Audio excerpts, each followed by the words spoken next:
No princípio, criou Deus os céus e a terra. Muito bem. Irmãos, deixe-me recapitular rapidinho.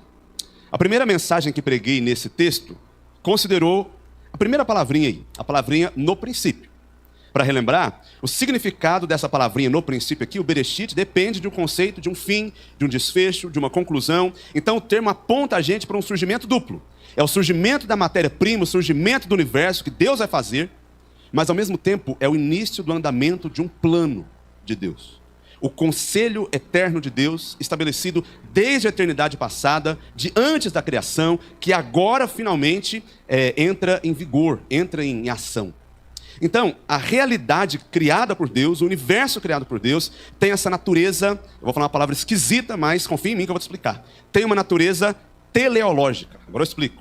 Telos tem a ver com propósito. Significa que a natureza do universo tem a ver com propósito. Deus não só cria, Ele designa o objetivo para aquilo que Ele criou, inclusive para a nossa vida, e a história inteira, portanto, nada mais é do que a realização do conselho eterno de Deus no tempo e no espaço.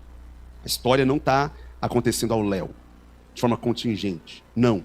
A história foi escrita por Deus. É como se fosse um grande drama do qual Deus é Ele mesmo, o autor, o diretor e o protagonista.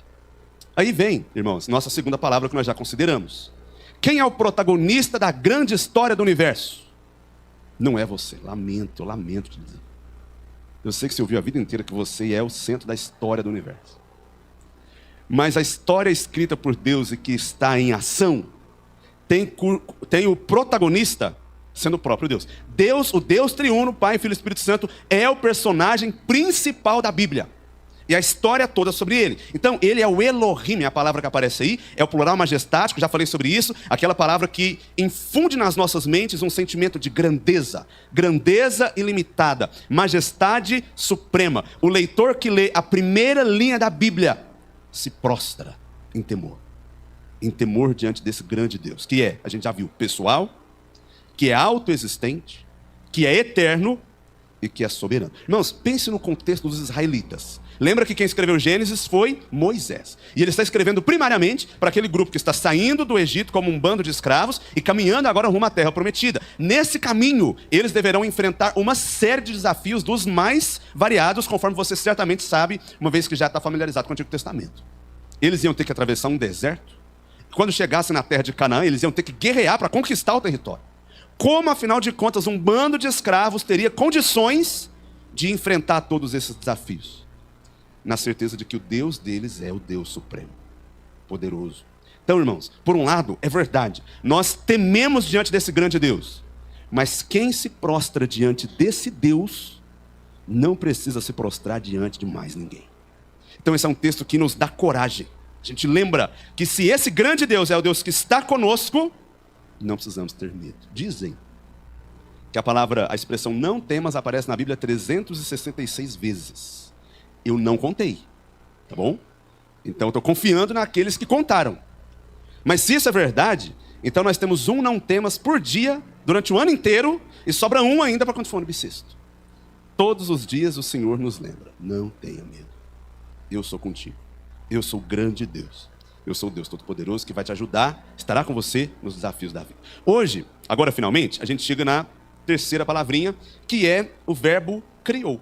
Então o tema da minha mensagem hoje é o Deus Criador.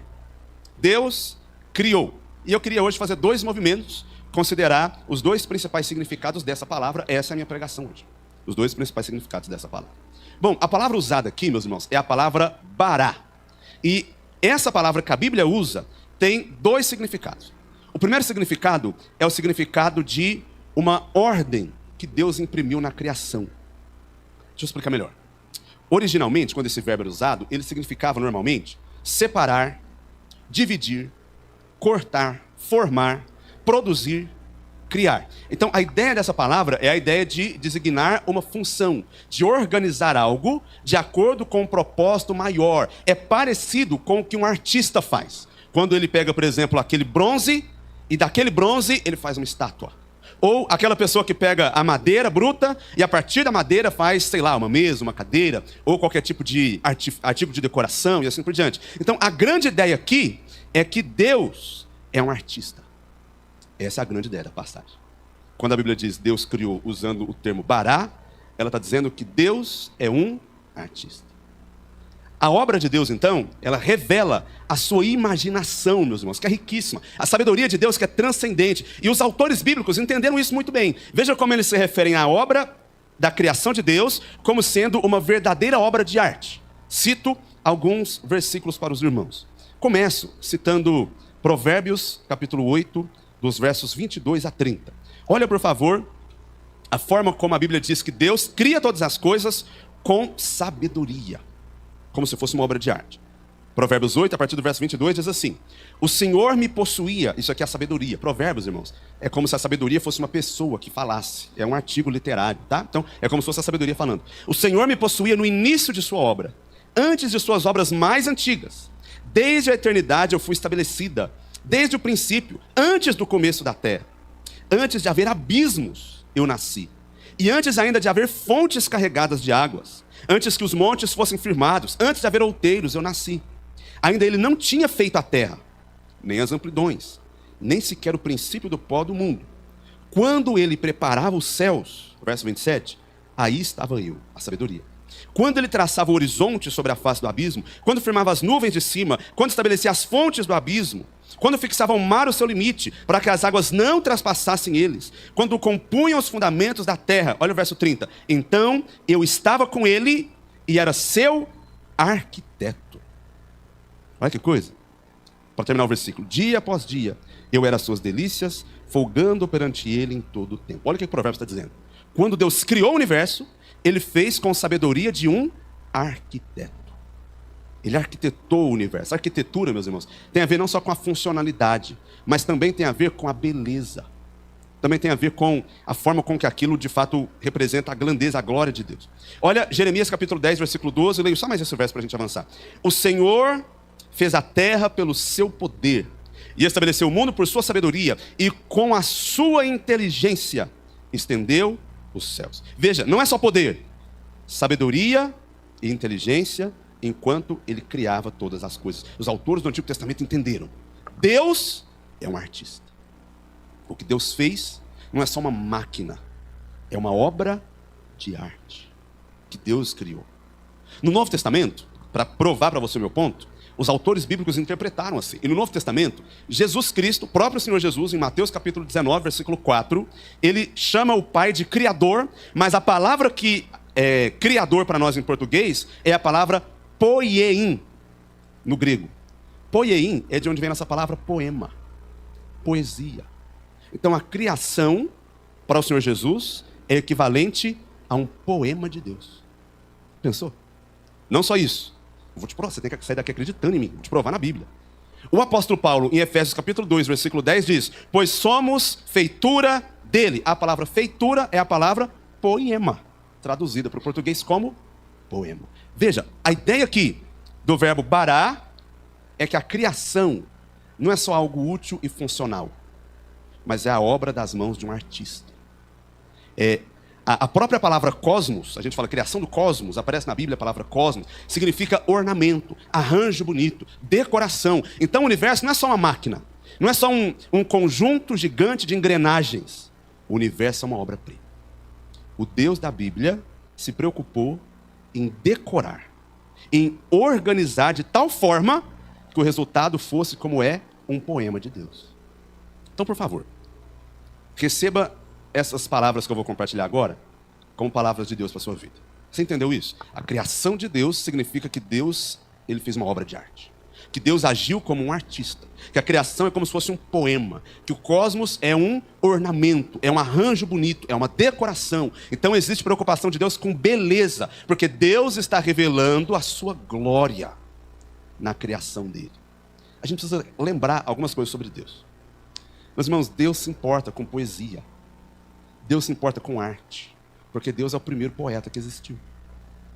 Deus se importa com arte, porque Deus é, por excelência, um artista. Deus é o idealizador dessas coisas. E o universo, a criação, está cheia de manifestações da grandeza de Deus, que Ele colocou lá, para que nós possamos nos deleitar nele. para que nós possamos aproveitar, ser atraídos pela beleza que existe nessas coisas que Deus maravilhosamente fez. Irmãos, o mundo é bonito porque foi feito para revelar a glória de Deus.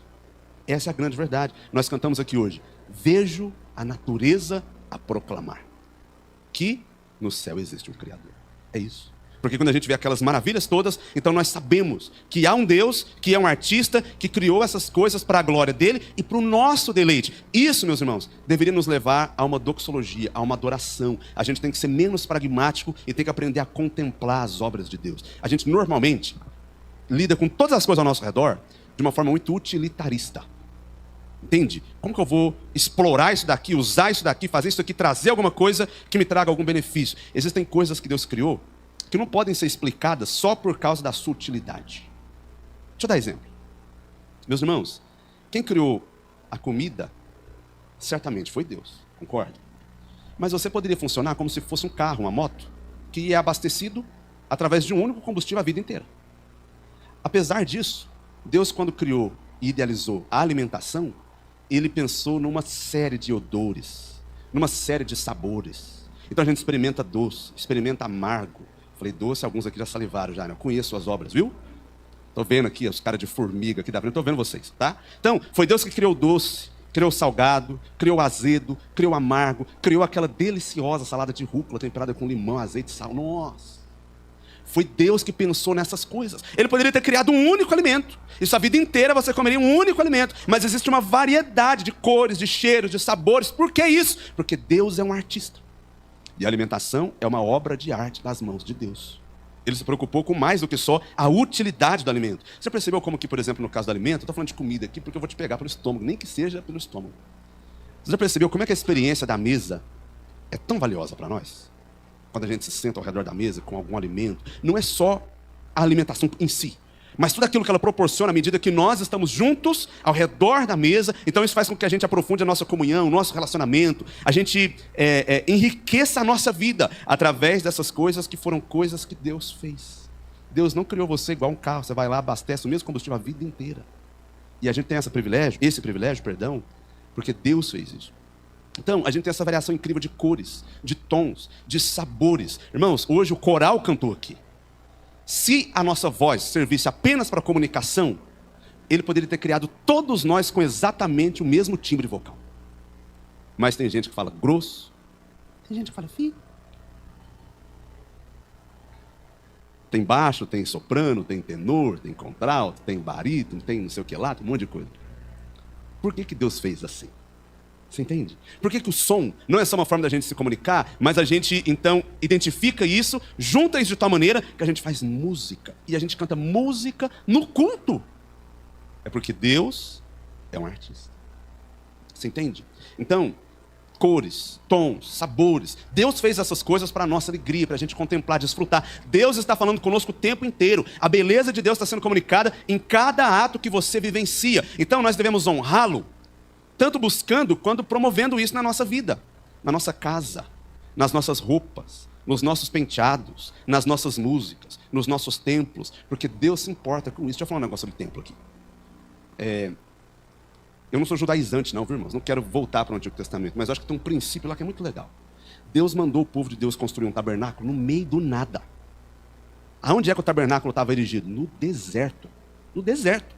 Quem que ia ver o tabernáculo? Ninguém, só o povo de Israel. Mas Deus capacitou Bezalel e Aholiabe com sabedoria para eles serem artífices e fazerem uma coisa bonita. Se fosse só pela utilidade, não precisava de esculpir romãs lá na... Como é que é o nome do negócio lá agora? Do candelabro. Não precisava disso. Nas colunas do templo depois. Mas Deus mesmo foi quem estabeleceu essas coisas, porque Ele se importa com beleza. Irmãos, nossas músicas têm que ser bonitas, porque Deus se importa com isso. Deus se importa com isso. Às vezes, eu sei como é que é. Vou pegar aqui um ou dois crentes dessa igreja. O coral vai cantar. Sempre tem um outro que fala assim, não sei para que tem que ter coral. Vou te explicar por que tem que ter coral. Tem que ter coral porque nós honramos a Deus promovendo beleza na música que a gente canta. Quando o coral vem aqui, sabe o que você tem que fazer? Apreciar o que Deus fez. É isso, meus irmãos. As nossas roupas. Vou falar de roupa aqui. Deixa eu ver. Pode falar, irmã Moema? Vixe, a irmã Moema tá... Não sei se ela deixou, mas eu vou arriscar. Irmãos, Deus se preocupa sim com o que você veste. Tá bom? Deus se preocupa sim com o que você veste.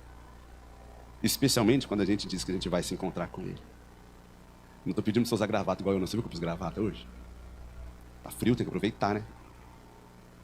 Bom, é que aquilo que a gente veste diz muito a respeito da mensagem que a gente quer transmitir para as pessoas, a respeito da importância que a gente está dando para aquele evento, para onde a gente está indo, e assim por diante.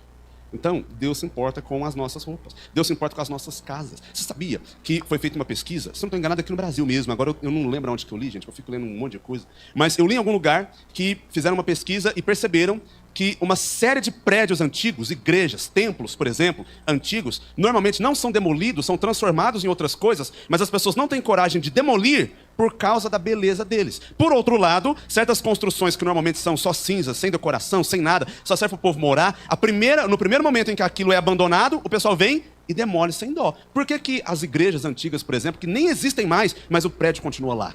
Porque os seres humanos são atraídos por beleza. É isso. Enfim, nós devemos honrar a Deus, tanto buscando quanto promovendo isso daí na nossa vida. Então promova a beleza. Sua casa não precisa ser grande, mas se você pode deixar ela arrumadinha, deixa mesmo. Deixa mesmo. Deixa a beleza de Deus transparecer através do lugar onde você mora, através da roupa que você veste, através do seu penteado. Você que tem condições para isso, eu não tenho.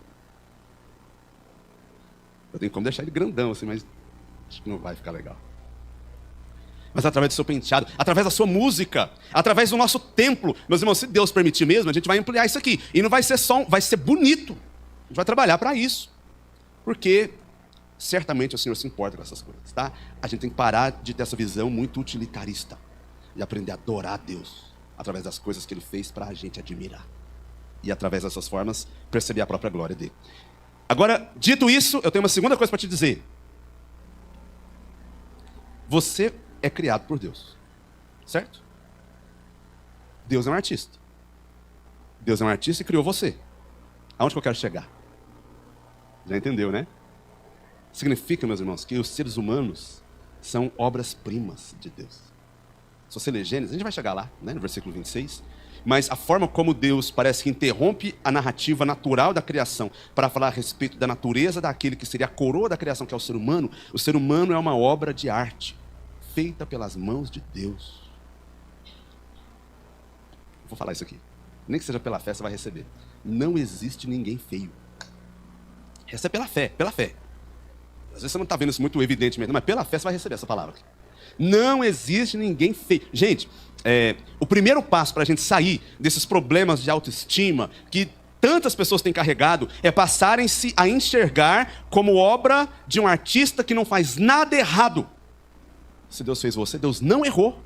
Deus não errou. Sabe qual é o nosso problema? É que uma vez que nós perdemos de vista o padrão estabelecido por Deus, a gente agora usa certos padrões estabelecidos pelos homens para medir quem a gente é. Só que o padrão dos homens é muito injusto, muito feio, muito falho. A gente não pode usar isso como padrão. Irmãos, vocês já viram? Eu falei disso outro dia aqui. Vocês já viram as músicas que o mundo hoje diz que é bonita? Você já ouviu bem mesmo? Você vai perceber que na verdade é um horror. Falei isso quarta-feira aqui. A única coisa que um cantor não precisa ter para fazer sucesso é saber cantar. Isso aí não precisa. Quanto mais feio for, melhor. Na nossa era das mídias digitais, especialmente, a lógica funciona não através daquilo que é mais talentoso, mas através daquilo que aparece mais. No nosso mundo, quem chama mais atenção é quem vence. Só que para chamar mais atenção, nem sempre você tem que ser mais competente. Às vezes você tem que ser mais bobo. É verdade, meus irmãos. Veja quem são os grandes canais do YouTube, por exemplo. Aqueles que têm milhões de seguidores. O que essa galera promove? Dá uma olhada lá. Quais são os canais do YouTube que tem mais de 20 milhões de inscritos? Vê o que tem lá nesses canais. Sabe por quê? Porque para você aparecer, você não tem que ser o mais competente, o mais sábio. Você tem que ser, às vezes, o mais extravagante. A nossa geração, dizem que é a geração pós-vergonha. Sabia disso? Sabia disso? Pós-vergonha. Por que é pós-vergonha? Porque o povo não tem vergonha mais. Tem os crentes sem vergonha também, infelizmente.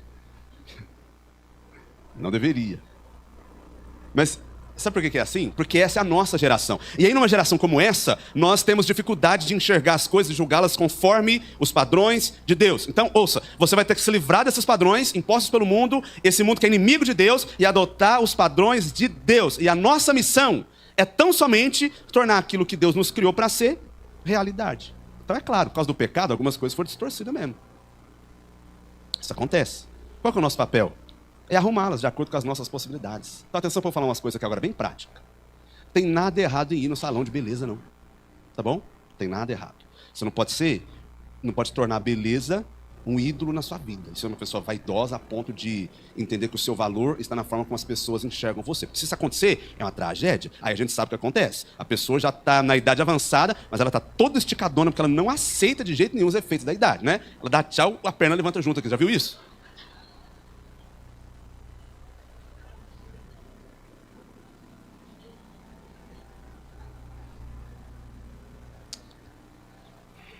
Ai, gente, Deus me dá sabedoria. Deixa eu voltar pro ponto. Não há nada errado na gente cuidar da gente. Tá bom? Deus se importa com isso. Deus se importa com isso. Sabe uma das coisas que aparecem lá no livro do Apocalipse? Uma descrição muito legal. É que o Apocalipse se importa em dizer a forma como as pessoas salvas estão vestidas no céu. Porque isso é importante. Porque o povo de Deus se veste bem. Então, tem igrejas por aí que pregam uma religiosidade muito legalista. Que dizem que para você ser santo, ou santa, no caso das irmãs, por exemplo, não pode dar sobrancelha, não pode cortar o cabelo, não pode passar maquiagem, isso, aquilo, outro. Irmãos, isso é uma distorção desse ensino tão claro que está no primeiro versículo da Bíblia. Deus nos criou como obras de arte dele, se importa com a nossa beleza. Então a fé cristã não é contra isso, pelo contrário, o povo de Deus tem que expressar a glória de Deus também na sua postura, na sua aparência, nas suas vestes, no seu vocabulário. O povo de Deus tem que ser um povo que tem classe.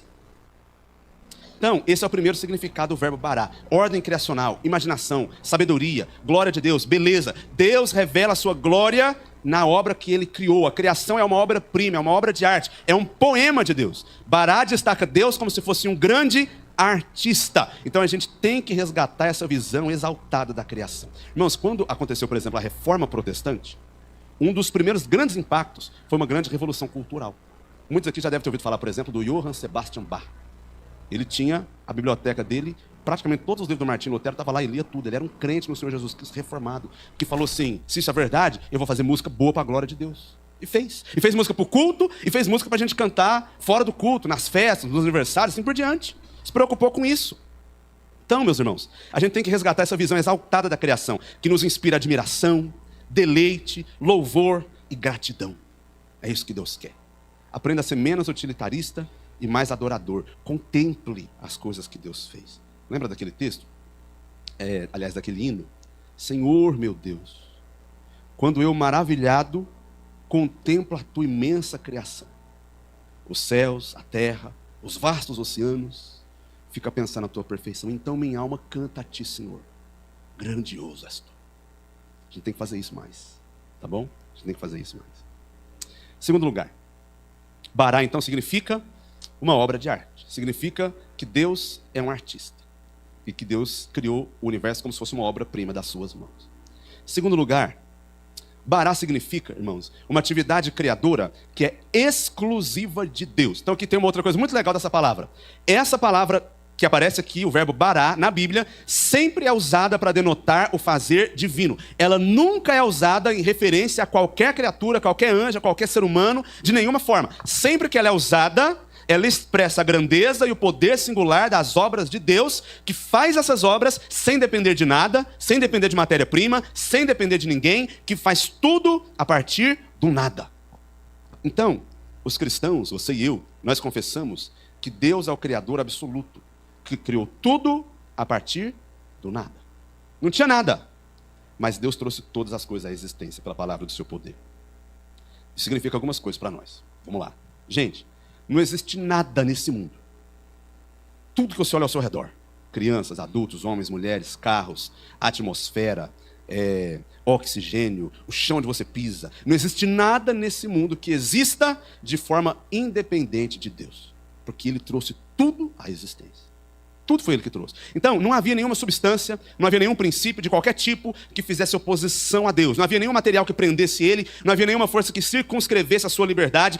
Tudo que existe é produto da vontade de Deus, da força de Deus, e está sujeito tanto ao poder quanto à vontade de Deus. Então, Bará não aponta para Deus apenas como um escultor, um artista sábio.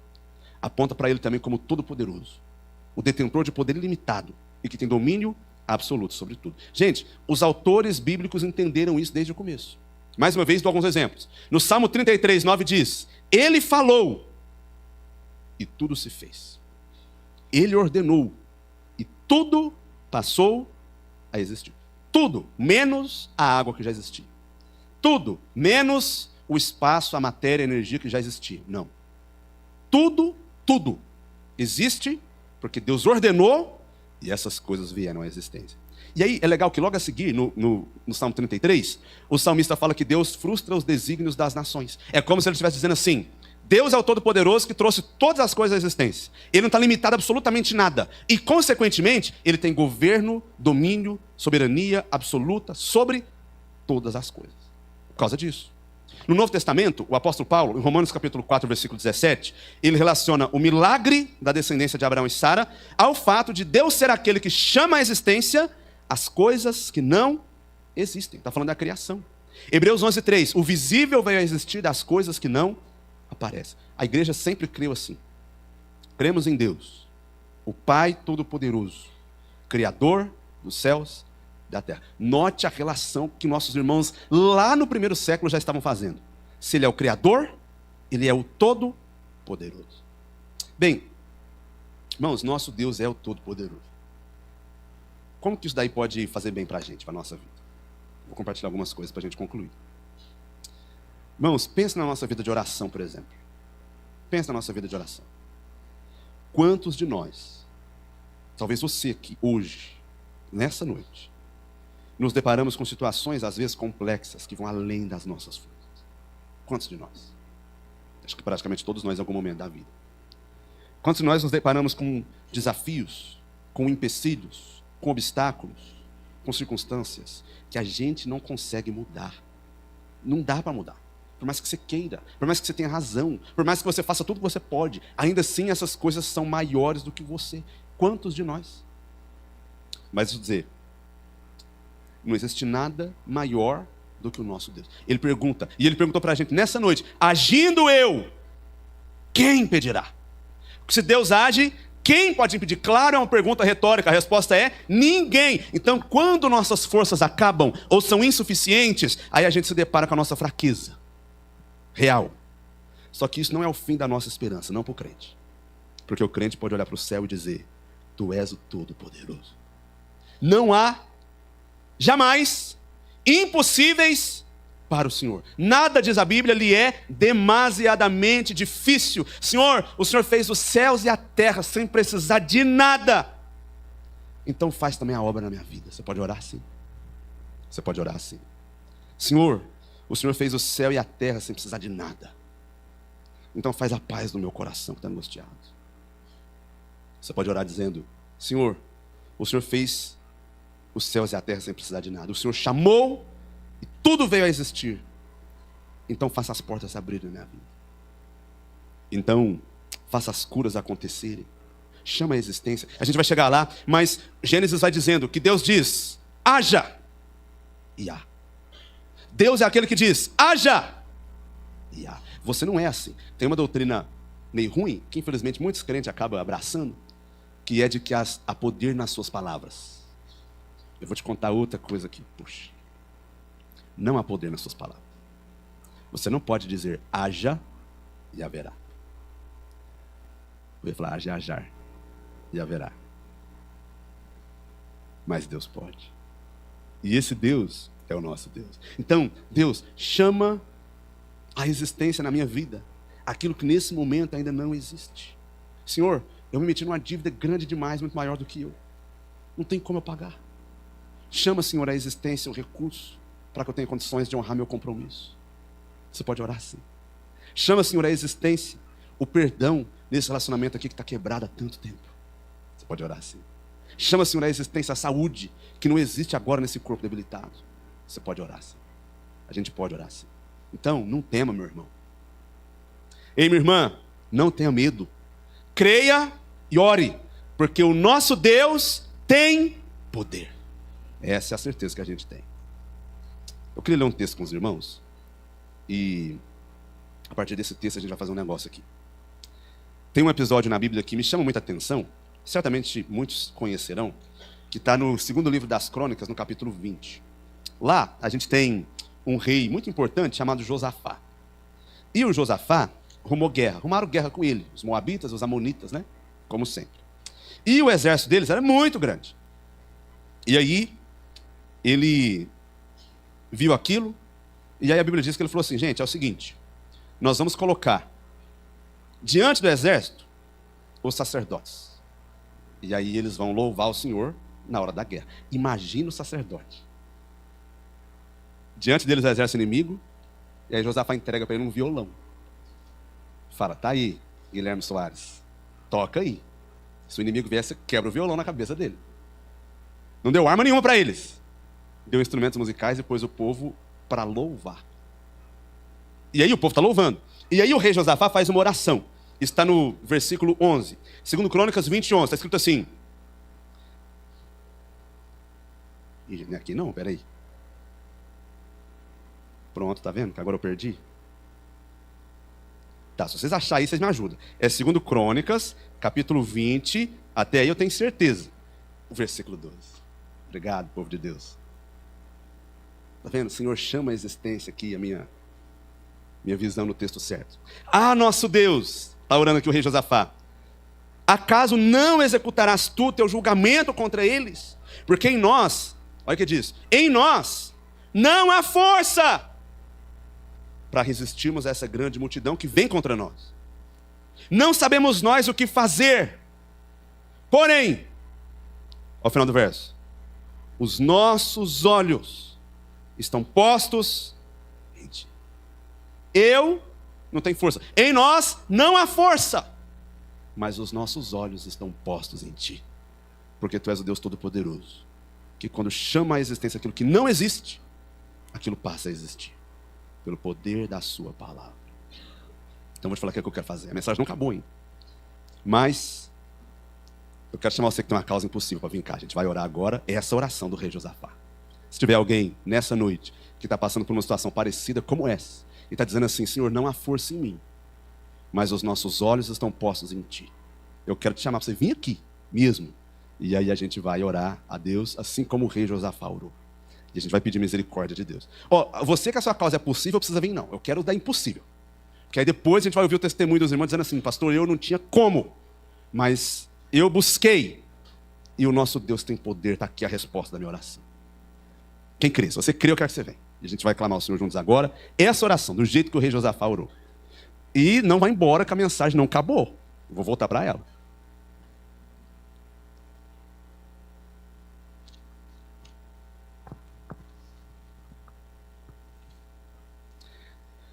Tá bom. Que bom que vocês vieram, viu? Fazem bem. A gente vai fazer como o rei Josafá fez. Se é verdade que o nosso Deus tem poder, se isso é verdade, se a gente crê nisso, a gente não pode viver mais com medo, não pode viver mais refém das ansiedades da vida, não pode viver mais inseguro, não pode viver mais assim. Claro, as coisas metem medo na gente mesmo. Josafá aqui estava diante de um exército muito mais poderoso do que ele, só que maior do que as forças do mundo, todas juntas, é o nosso Deus. Ele pode dizer na sua vida, haja, e haverá.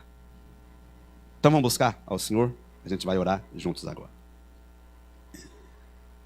Nosso Deus, nós estamos aqui movidos pelo que a Tua palavra está dizendo para a gente nessa noite. Que o Senhor é o Deus Todo-Poderoso. Aquele que chama a existência aquilo que não existe. E essas coisas passam a existir. Aquele que não depende de nenhuma matéria-prima. Aquele que não tem nenhum princípio de qualquer tipo que possa limitar o seu poder. Aquele que faz todas as coisas conforme quer. Tua palavra diz, no céu está o nosso Deus, e Ele faz todas as coisas como lhe agrada. Mas esse é o Senhor, nós não somos assim, nós somos limitados, fracos. Nós temos tantas dificuldades, ó Deus. Nós estamos diante de tantos desafios, barreiras, obstáculos, muitas vezes maiores do que nós. Mas nós queremos dizer, Senhor, Não há forças em nós para resistir a essa grande multidão.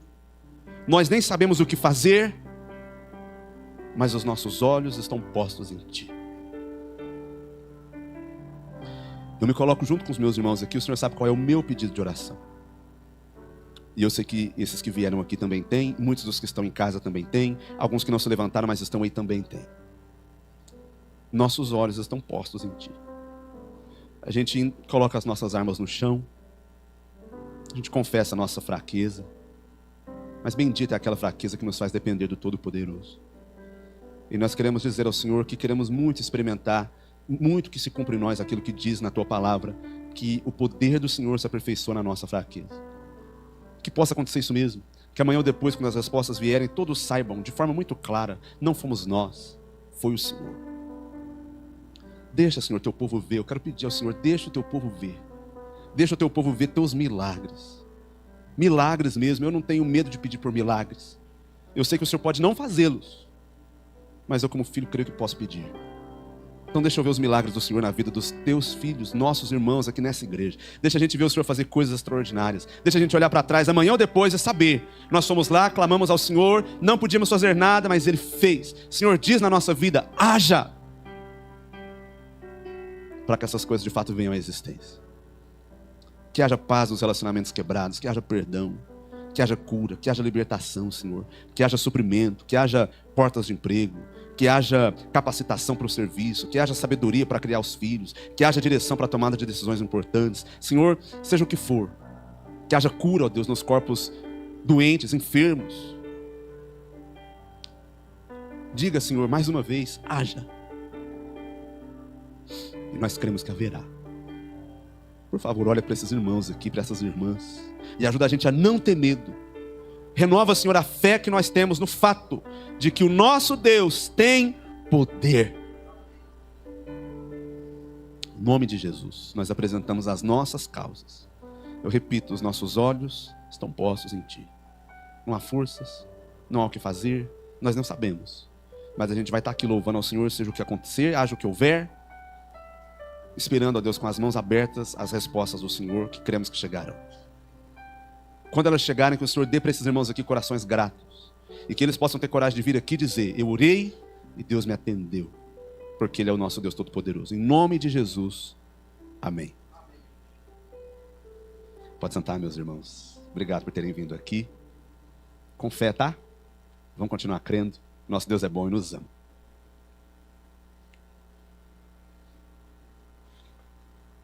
Não cabe aí, não. Nosso Deus tem poder. Que haja, Senhor, despertamento nesses olhos cansados e com sono. Para a última parte da mensagem. Está acabando já, prometo. Irmãos, nosso Deus tem poder. Essa é a primeira verdade do verbo bará. A segunda verdade é que o nosso Deus é o governante supremo. Veja, uma vez que não havia nada fora dele mesmo, nenhum princípio que fizesse oposição a ele, nenhum material que prendesse ele, nenhuma força que limitasse a sua liberdade, ou de que ele dependesse para fazer algo, isso significa que ele tem total domínio sobre tudo o que ele fez. Deus tem domínio sobre tudo o que fez. Ele é o governador supremo. Ele é o rei eterno. Diz a Bíblia, eu repito, no céu está o nosso Deus, e tudo faz como lhe agrada. A Bíblia diz, o Senhor está sentado num alto e sublime trono, cale-se diante dele toda a terra. Veja, Gênesis está sendo escrito para o povo de Israel saindo do Egito. Sabe quem era o grande e poderoso governante do mundo naquele tempo? Faraó. Faraó, meus irmãos, ele é considerado um deus na terra. Ele é considerado um deus, ele é um homem-deus. Mas Moisés está dizendo para eles assim, não temam Faraó. Tem alguém que governa sobre ele.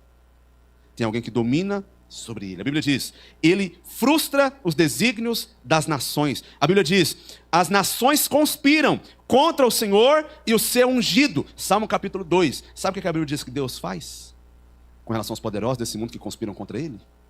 Deus ri. É o que está escrito no Salmo 2. O Senhor zomba deles. Ele frustra os desígnios dos povos. Deixa eu te falar uma coisa. Você está com medo do... Não vou falar o nome, não.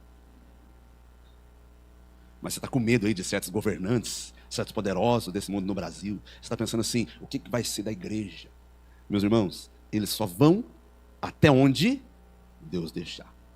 Porque Deus é o governante supremo sobre tudo e todos. O faraó governou, exerceu poder, fez muitas coisas durante anos. Mas quando Deus disse, basta, bastou. Porque eles vão até onde Deus permite, conforme os planos dele que são maiores. Os inimigos de Deus poderosos desse mundo, eles tramam, meus irmãos, um monte de coisas contra Deus. Mas no fim, eles só cumprem aquilo que o desígnio de Deus predeterminou. Você não leu Atos capítulo 4, não? A Bíblia fala assim que os homens se levantaram contra o Senhor, contra o ungido dele, mataram o Senhor Jesus Cristo, cumprindo o desígnio que Deus havia predeterminado. Aqueles que conseguiram fazer um maior mal contra Deus, só fizeram aquilo que estava escrito. E através daquilo, o Senhor Jesus Cristo promoveu salvação para nós hoje. Às vezes, irmãos, o sucesso dos ímpios não significa a derrota de Deus. É verdade que isso envolve sofrimento para nós, mas é só por um tempo. Porque Deus tira, e essa capacidade só Deus tem, de gerar bem daquilo que é mal. Vós intentastes o mal contra mim, mas o Senhor o tornou em bem. Então lembra disso. Eu quero que você fique em paz. De novo, eu não estou dizendo para a gente ser negligente, despreocupado, irresponsável com relação a essas coisas. Eu estou dizendo para você não se desesperar. Não se desespere. O nosso Deus é o governante supremo. Ou a gente crê ou a gente não crê. Então, se você pertence ao Rei do Universo, fique em paz. Obedeça-o, sirva-o, seja leal, porque o nosso reino não é desse mundo. Nós somos peregrinos e forasteiros aqui, só que o nosso rei está chegando. Quando ele chegar, ele vai estabelecer o seu reino de justiça, de paz, e os que vencerem, reinarão com ele. Então fica firme. Antes importa obedecer a Deus do que aos homens. Mas quando você tomar essa decisão, e na prática ela é bem difícil, quando você tomá-la, tome na certeza de que o nosso Deus é o governante maior. Não é o faraó e nem o Supremo. Supremo na nossa vida é um, que é o Senhor Jesus Cristo. E Ele vai continuar sendo. Tá bom? Deixa eu orar de novo com você e a gente termina o culto hoje. Obrigado, Senhor, por ser o Deus Criador, esse artista e esse Todo-Poderoso. Obrigado porque aquilo que está ao nosso redor são obras-primas das Tuas mãos. Abre os nossos olhos para que nós contemplemos e nos deleitemos na beleza daquilo que o Senhor fez.